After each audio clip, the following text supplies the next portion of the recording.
humaine, femme neuroatypique, entrepreneur passionné aux multiples compétences et coach holistique business et finance.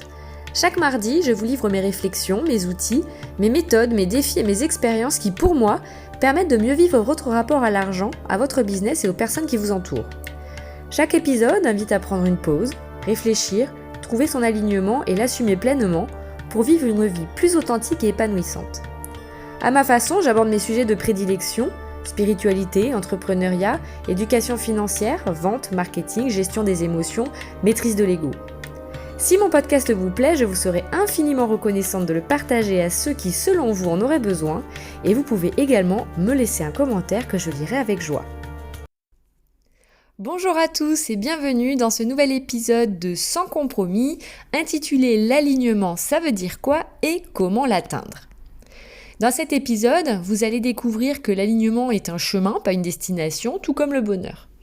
Je vous livre ici des pistes pour identifier vos éventuels blocages et surtout pour apprendre à être plus aligné avec vous-même au quotidien afin de vivre une vie plus épanouissante et authentique.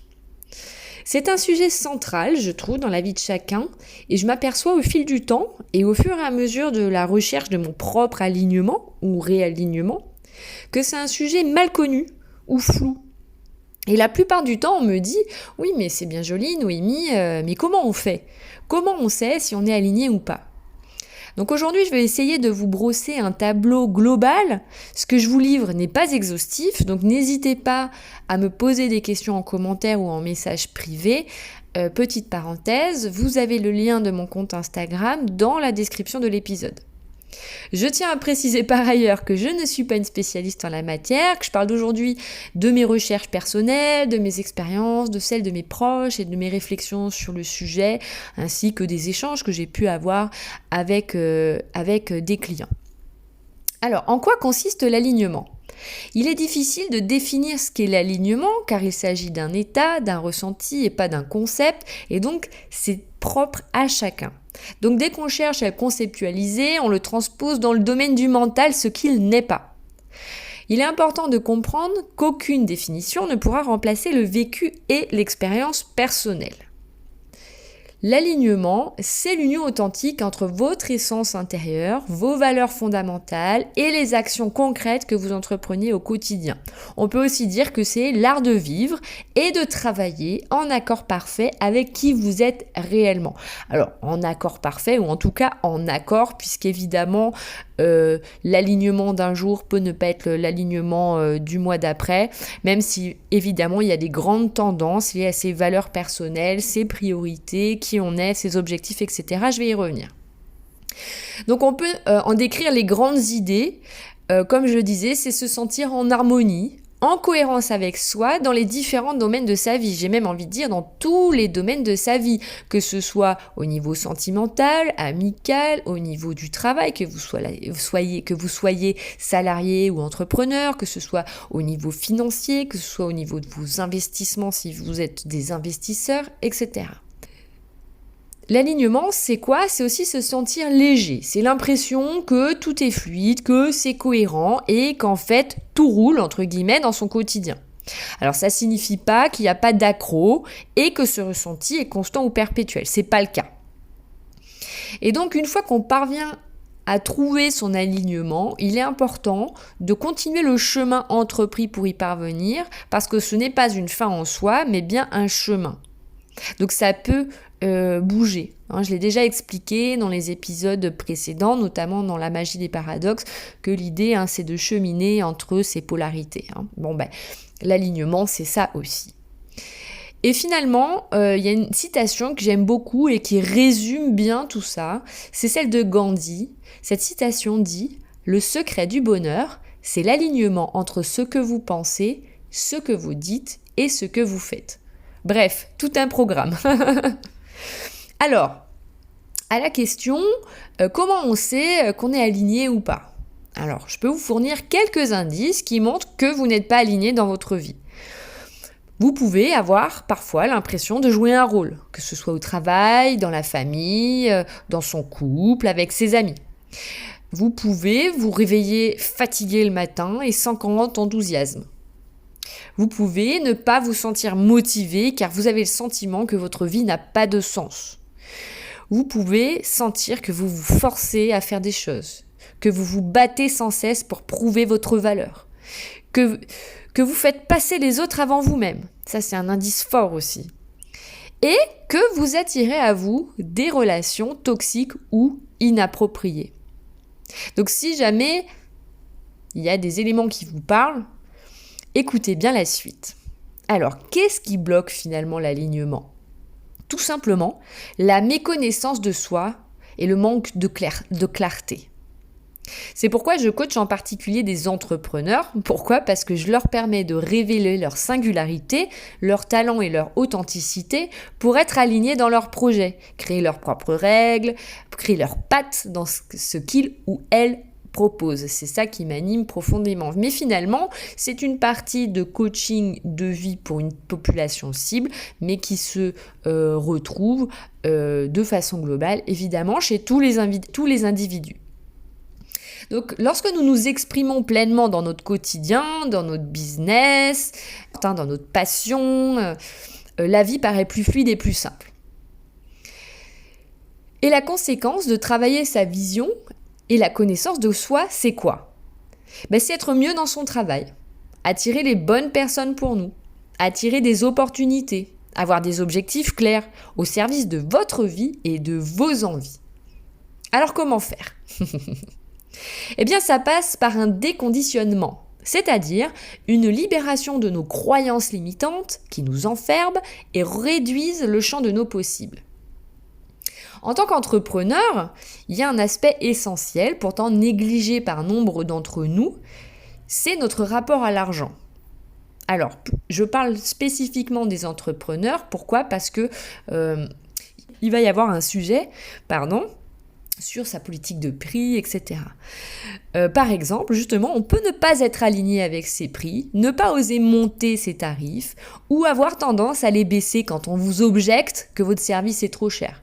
Sauf que, bien souvent, c'est plus un problème de ciblage de la clientèle ou de la valeur perçue par les prospects que de prix trop élevés. Donc ne sous-estimez pas la valeur de ce que vous offrez. D'ailleurs, c'est pareil, finalement, dans le salariat, ne sous-estimez pas la valeur de ce que vous offrez. Fixez des prix qui reflètent la qualité de votre travail et qui vous permettent de prospérer. Donc l'alignement financier commence par la reconnaissance de la valeur intrinsèque de vos services. Il ne s'agit donc pas seulement de gagner de l'argent, mais aussi de créer une relation saine et équilibrée avec lui. Il y a donc un vrai travail de fond à réaliser sur ses propres croyances limitantes qu'il faut identifier pour les transformer. Donc considérez l'argent plutôt comme un allié qui vous permet d'exprimer pleinement votre mission et de créer un impact positif. Comment faire ? Ça passe également par une reconnexion à son corps, à ses sensations, car la plupart du temps, on fonctionne avec notre mental et on se tourne vers l'extérieur pour avoir nos réponses, alors que nous avons tout en nous. Et je dis ça, je sais que ça a l'air facile comme ça, mais je sais que ça ne l'est pas forcément, effectuant ce travail moi-même depuis plusieurs années. Et l'alignement, comme je l'ai déjà dit, c'est comme le bonheur, ce n'est pas une destination, mais une façon de vivre, c'est un chemin. D'ailleurs, donner du sens à sa vie fait partie de la recette du bonheur, si tant est qu'il y en ait une. Pour revenir sur le sujet de l'argent, mais de façon plus générale, pas dans le cadre de l'entrepreneuriat, donner du sens à l'argent fait partie aussi de l'alignement. En effet, posséder un certain patrimoine, même élevé, dans un contexte d'accumulation, parfois en corrélation étroite avec la peur d'en manquer un jour, et donc d'un sentiment de sécurité à combler, n'apporte pas la sérénité ou le bonheur. Il n'y a pas alignement. Donc dans le cadre de mes coachings, je pose toujours la question du pourquoi gagner de l'argent. Une réponse qui revient souvent, c'est « je veux atteindre la liberté ou l'indépendance financière ». Oui, mais d'accord, mais ça veut dire quoi ? Et ça représente combien d'argent par mois ou par an ? Et cette indépendance financière, c'est pour faire quoi ? Et c'est pour se sentir comment ? Parce que parfois, cela peut cacher une croyance limitante ou une peur. D'ailleurs, je vais vous raconter une petite anecdote. Il y a 2 semaines, en coaching, sur la conscientisation des croyances limitantes sur l'argent, mon client me dit que l'argent, on n'en a jamais assez. Ça fait partie de ses croyances limitantes. Donc on a eu cette discussion sur ce serait combien d'argent par mois pour toi pour atteindre le sentiment d'en avoir assez. Je vous passe les détails de la suite de cet échange, mais la conclusion, c'est qu'il était animé d'une croyance révélant le besoin de se sentir en sécurité. Pas d'avoir la liberté, de se sentir en sécurité. Et donc, il a conscientisé cela. Et il a pu switcher de perception pour être plus aligné entre ses vrais besoins, ses paroles, et pour prendre des actions plus justes pour lui. Je dis ça pourquoi ? Parce que j'estime qu'on peut avoir des moyens financiers importants sans se sentir à l'abri et sans se sentir riche. Vouloir de l'argent pour vouloir de l'argent n'apporte pas le bonheur. Alors évidemment, il y contribue, on ne va pas rentrer dans ce débat-là, on pourrait une autre fois si vous le souhaitez. Je dis ça pourquoi aussi ? Parce qu'on peut se sentir riche avec moins d'argent, mais parce qu'on a une bonne connaissance de soi, qu'on a un sens à notre vie, et qu'on donne du sens à l'argent qu'on gagne. Parce qu'on a assez d'argent pour faire quelque chose, par exemple pour les études de ses enfants, voilà, c'est comptabilisé, j'ai besoin de temps, X euros pour les études de mes enfants, pour préparer ma retraite, pour avoir plus de temps pour moi, pour contribuer au monde, soit en faisant des dons importants, soit en ayant le luxe de donner de son temps, ça c'est chacun. Mais étant donné que il y a un objectif à cet argent, qu'il y a un sens à cet argent, qu'il y a un montant par rapport à ce pour quelque chose, eh bien, il y a une forme de sérénité qui s'installe puisqu'on peut mesurer le chemin que prend en plus cet argent-là, l'atteinte des objectifs, etc. Tout ça est mesurable, donc on se sent plus en sécurité également et donc plus aligné. Comment atteindre l'alignement ? Je vais vous donner là quelques étapes qui me paraissent absolument essentielles, que j'ai toutes parcourues et que je vais essayer de vous transmettre là en espérant que ça vibre pour vous et que ça vous aidera. Alors tout d'abord, pour moi, l'étape importante, c'est clarifier ses désirs et ses objectifs. Cela nécessite une exploration honnête de nos aspirations, de nos rêves et de ce qui résonne vraiment au plus profond de notre être. Bien souvent, on oublie de rêver. On ne s'autorise plus à rêver. Parce que la vie est comme un ouragan, qu'il y a beaucoup d'obligations, beaucoup de choses qui nous arrivent et on n'est plus vraiment au pilote de sa vie. Donc il faut s'autoriser à rêver. Il faut clarifier ce qu'on veut faire dans la vie. Il faut clarifier ses objectifs. Il faut avoir un but dans sa vie. Donner du sens à son quotidien. Et l'alignement en découlera. Je n'insiste pas dans cet épisode sur la méthode pour définir ses objectifs et les transformer en plan d'action. Vous pourrez télécharger gratuitement un exercice guidé pour apprendre à définir vos objectifs de vie que vous trouverez également dans la description de cet épisode. C'est une méthode que j'utilise moi-même depuis plusieurs années. Mon associé aussi, on l'a déjà enseignée. Elle a fait ses preuves pour nous, pour moi, et pour les personnes qui nous ont déjà suivis. Donc n'hésitez pas à la tester d'ailleurs et à me donner votre avis en commentaire du podcast ou en message également sur mon Instagram. Cet exercice de clarification de nos désirs, de nos rêves, de nos objectifs est d'ailleurs la base d'une loi de l'univers qu'on appelle la loi de l'attraction. Pour résumer brièvement, pour ceux qui ne la connaissent pas, mais je pense que ceux qui m'écoutent ont quand même une petite idée, mais sait-on jamais, la loi de l'attraction met en lumière le lien entre nos pensées et notre réalité. Mais il ne suffit pas uniquement de vouloir pour obtenir ce que l'on veut. Pour que la loi d'attraction soit effective, il faut être aligné avec soi. Puisque la loi d'attraction, ce n'est qu'une énergie. Il est fondamental que nos énergies circulent librement, qu'elles soient de nature positive. Et en fait, la loi de l'attraction, c'est quoi ? C'est la somme de l'harmonie, donc de l'alignement entre son mental, son émotionnel, son spirituel, ses actions. Voilà, c'est une harmonie vibratoire. Deuxième étape, qui pour moi est aussi très importante, c'est d'accepter chaque facette de nous-mêmes, même les plus complexes. Ça passe en priorité par accepter ces différences, mais j'irai même plus loin, s'autoriser à être différent et prendre sa place. Pour accéder à cette étape, il faut travailler en profondeur et avec honnêteté sur soi et notamment sur ses parts d'ombre. Alors c'est un travail qui pique, je vous l'accorde, mais il est nécessaire. Reconnaître que parfois on ment, qu'on peut éprouver de la joie à être méchant ou méchante, ou que quelqu'un tombe, quelqu'un qu'on n'aime pas, qu'il lui arrive quelque chose. Qu'on aime bien aller dans certains extrêmes, que certains pourraient juger déviants.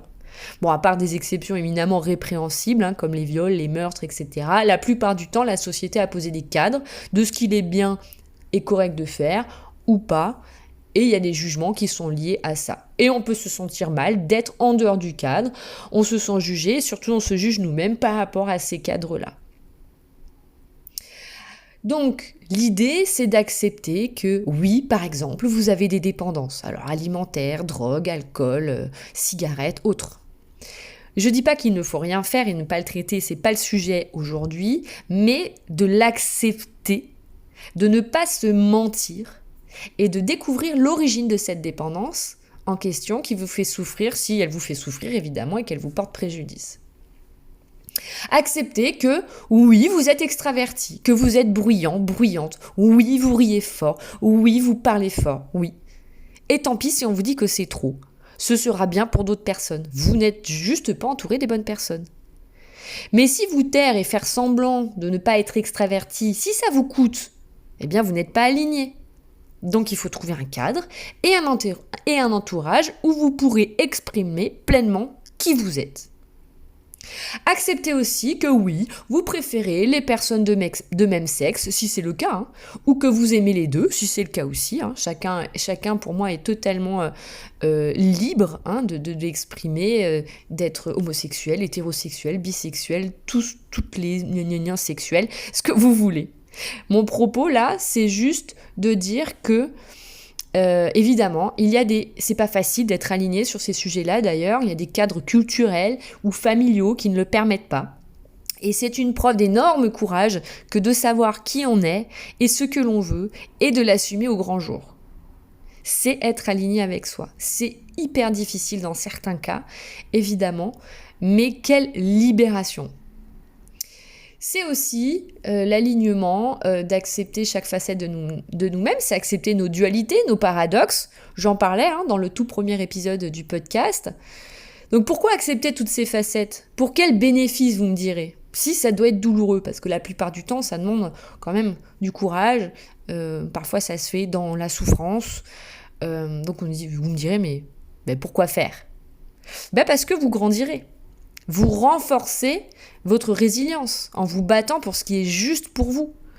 Vous serez plus authentique et vos relations interpersonnelles en seront majoritairement améliorées dans leur ensemble. Vous serez plus sincère et vous recevrez vous-même plus de sincère et d'authenticité. Vous prendrez de meilleures décisions pour vous-même et surtout, vous exprimerez vos émotions de façon plus claire et plus constructive. Je vais en parler un petit peu après. Donc la connaissance de soi n'est pas un voyage vers la perfection, mais un voyage vers l'acceptation. Voilà aussi ce qu'est l'alignement. Autre sujet et autre étape essentielle pour être aligné, c'est définir ses valeurs et ses priorités. Alors pourquoi ? La connaissance de vos grands principes moraux à vous permet de prendre de meilleures décisions pour vous. Il vous aide aussi en cas de situation difficile pour vous comporter de la meilleure façon pour vous-même. Et elle facilite aussi vos choix de travail, de clients, de partenaires, etc. Donc elle vous aide à vous affirmer et à avoir plus confiance en vous. Donc l'idée, c'est de se poser la question, quelles sont mes valeurs non négociables dans la vie ? Alors, dans le contexte entrepreneurial, j'aime bien toujours parler de ça parce que ça m'anime et que je suis multi-entrepreneur et que je coach des entrepreneurs. Et donc, c'est des sujets qui reviennent souvent et que j'aime aborder. Donc, dans le contexte entrepreneurial, l'alignement englobe chaque aspect de notre activité, depuis nos offres jusqu'à notre politique de prix, en passant par le choix de nos clients et partenaires. Donc il faut s'assurer que chaque décision que vous prenez est en accord avec vos valeurs et votre mission. Si quelque chose ne résonne pas avec votre essence, pareil, ça demande du courage pour s'en écarter. Donc pour concrétiser l'alignement dans vos offres, demandez-vous toujours si elles représentent réellement ce que vous souhaitez apporter au monde. Est-ce qu'elles sont alignées avec vos valeurs, la mission de votre entreprise, et si ce n'est pas le cas, ajustez-les. Vos offres doivent être le reflet authentique de ce que vous êtes et de ce que vous croyez. Mais comment définir ces valeurs, me direz-vous, de façon générale ? C'est un sujet très vaste qui mériterait lui aussi un épisode complet. Je vous livre donc quelques idées comme ça, mais ce travail de recherche, c'est à vous de le faire. Pour moi, une de mes valeurs fondamentales à moi, par exemple, c'est la liberté, c'est-à-dire la possibilité d'agir et de choisir en toute autonomie et sans contrainte. Une autre de mes valeurs, qui est très présente aujourd'hui dans mes choix, c'est celle de la sécurité. L'idée, c'est d'être à l'abri des menaces et des dangers, qu'ils soient financiers, émotionnels ou même physiques. Voilà, il y a des gens qui prennent leurs décisions parce que la sécurité, c'est ce qui les anime. Et c'est OK. L'honnêteté aussi est une de mes valeurs fondamentales, c'est-à-dire la valeur de dire la vérité et d'agir de manière juste et intègre. En tout cas, toujours tendre vers là. Donc il existe bien d'autres valeurs, comme l'assertivité, l'autodiscipline, l'audace, la bienveillance, la curiosité, l'efficacité, l'élégance, l'empathie, l'équité, la loyauté, la fidélité, la fiabilité, la franchise, etc. J'en passe et des meilleurs. Je ne sais pas s'il y en a qui résonneront déjà en vous, mais la liste est longue et mon objectif n'est pas de vous dresser la liste ici, mais de vous inviter à faire ce travail de connaissance de vous et de priorisation par rapport à ce qui compte le plus pour vous. Et donc on en vient à un autre sujet qui est l'interaction aux autres. Parce que l'alignement ne se limite pas à une relation avec soi-même, elle s'étend à nos interactions avec autrui. Et l'enjeu, c'est de communiquer de façon authentique pour respecter son alignement. Et c'est un enjeu vraiment fort. Par exemple, parfois on ne va pas oser dire non. Et il est important de dire non parfois pour être aligné avec soi. Mais il faut savoir dire non avec bienveillance et sans se culpabiliser. Et ça, c'est un art, mais qui nous libère pour mettre de l'énergie dans ce qui compte vraiment. Dans nos relations proches, qu'elles soient amicales ou sentimentales, l'enjeu de la communication authentique est donc crucial, l'objectif étant d'être à l'écoute de l'autre et de ses besoins, tout en respectant ses propres limites. Évidemment, vous n'allez pas mettre la même intensité ou la même volonté à prendre en considération les besoins de la personne en face si vous ne la connaissez pas ou peu, et que cela ne revêt pas une grande importance pour vous. Dans tous les cas, l'important sera de parler vrai pour ne pas vous manquer de respect à vous-même. Et il est nécessaire d'apprendre à exprimer ses besoins, sans être dans le reproche ni l'attente envers la personne à qui on les exprime. Et ça, c'est pas toujours facile. Mais il faut le garder à l'esprit et conscientiser au maximum nos mots et nos pensées. Et ce que je vous exprime là, c'est quelque chose que moi je travaille au quotidien, et puis il y a des fois ça fonctionne moins bien qu'à d'autres moments, mais voilà, on est humain, on n'est pas parfait, mais l'objectif c'est de tendre quand même vers une appropriation de cette compétence, de faire attention à ces mots et surtout d'avoir toujours à l'esprit, est-ce que c'est bon pour moi, est-ce que ça correspond à mes valeurs. Je vais vous donner un exemple. Peut-être que vous pensez que votre chéri ne vous accorde pas assez d'attention à votre goût.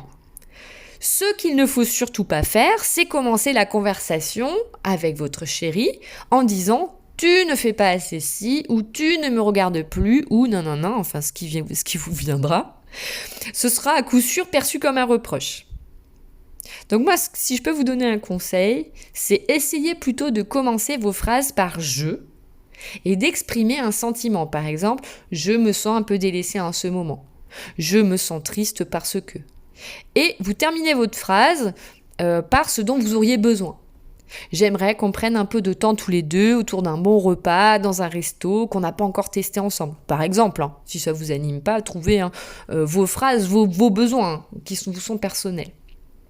Alors attention, parce que une fois que vous avez réussi à communiquer de façon authentique en disant comment vous vous sentez sans être dans la critique et ce dont vous auriez besoin. Il se peut que votre chéri en face, à la tête ailleurs, a des problèmes au travail dont il ne vous a pas parlé pour ne pas vous embêter ou vous préoccuper, et peut-être il n'accédera pas à votre demande. Mais lui, il sera peut-être aligné en disant non. Et il faudra l'accepter. Mais au moins, vous l'aurez exprimé. Il y a un livre que j'avais beaucoup apprécié et que tout le monde devrait lire, pour moi, pour améliorer sa communication avec autrui. C'est le livre « Les mots sont des fenêtres ou bien ce sont des murs » de Marshall Rosenberg.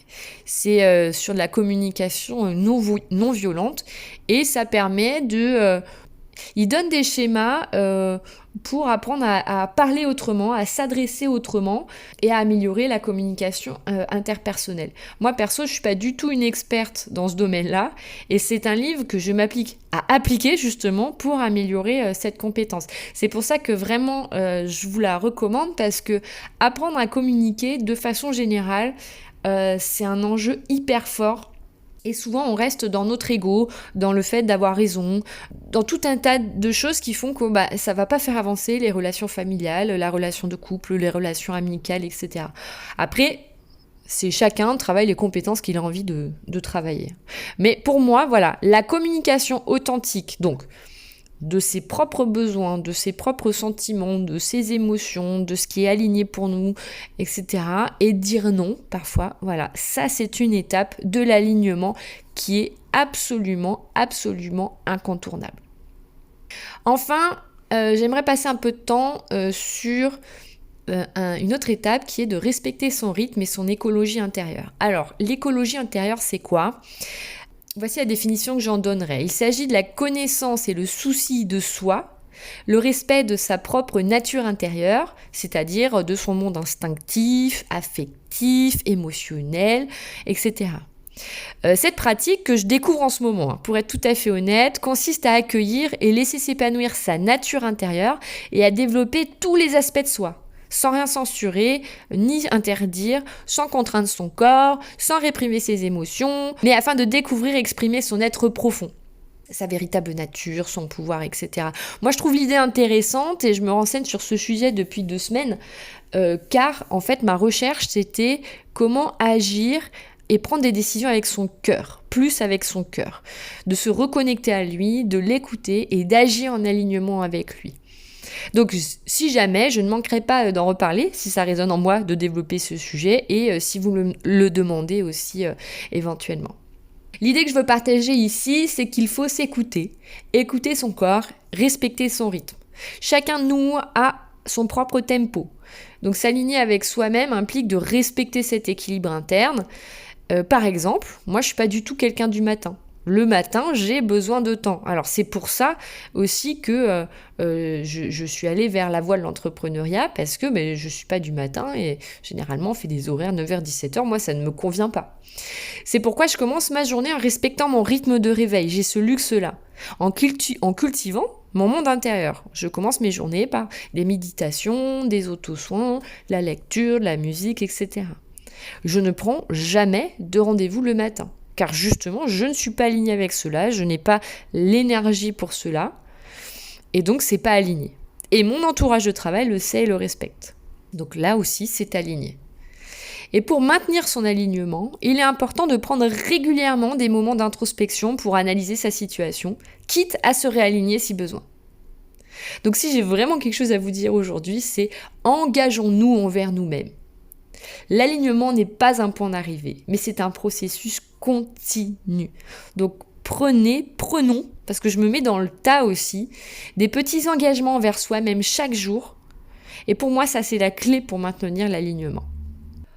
Donc j'espère que cet épisode vous a plu et vous a invité à définir un peu mieux votre alignement si vous en aviez besoin. N'hésitez pas à me poser vos questions, à me dire ce que vous voudriez que j'aborde comme sujet en commentaire. Et si vous voulez déposer un avis positif et partager cet épisode pour m'encourager, je vous en serai très reconnaissante. Merci infiniment pour votre écoute et rendez-vous la semaine prochaine pour une nouvelle exploration sur Sans compromis.